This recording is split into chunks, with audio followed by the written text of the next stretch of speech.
اعوذ باللہ من الشیطان الرجیم بسم اللہ الرحمن الرحیم رب اشرح لی صدری ویسر لی امری واحلل عقدۃ من لسانی یفقہوا قولی۔ منتخب احادیث صلہ رحمی کے بیان میں حضرت ابو ذر رضی اللہ عنہ فرماتے ہیں کہ مجھے میرے حبیب صلی اللہ علیہ وسلم نے 7 باتوں کا حکم فرمایا۔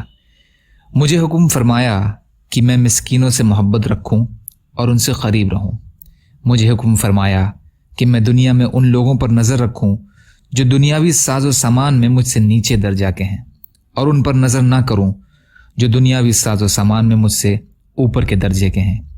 مجھے حکم فرمایا کہ میں اپنے رشتہ داروں کے ساتھ صلہ رحمی کروں اگرچہ وہ مجھ سے منہ موڑیں۔ مجھے حکم فرمایا کہ میں کسی سے کوئی چیز نہ مانگوں۔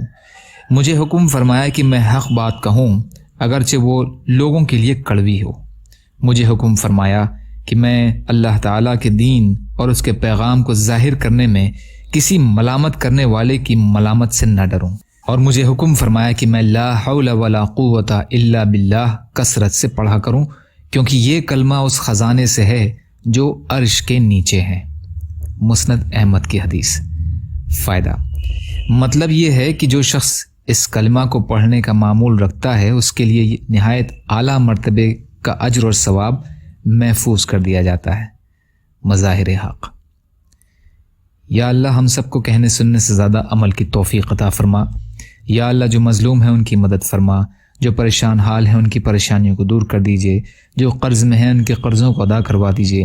یا اللہ آپ کے لیے ہر چیز کرنا آسان ہے، ہمارے لیے آسانیاں پیدا فرمائیے۔ یا اللہ ہم کو حق حلال میں سے دے دیجئے۔ یا اللہ ہم کو حرام سے بچائیے۔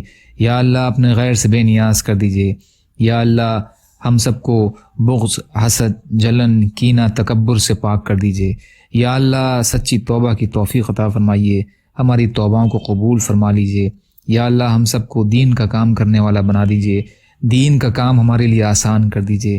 یا اللہ ہر قسم کی پریشانیوں سے، وباؤں سے، بلاؤں سے، آفات سے ہماری حفاظت فرمائیے۔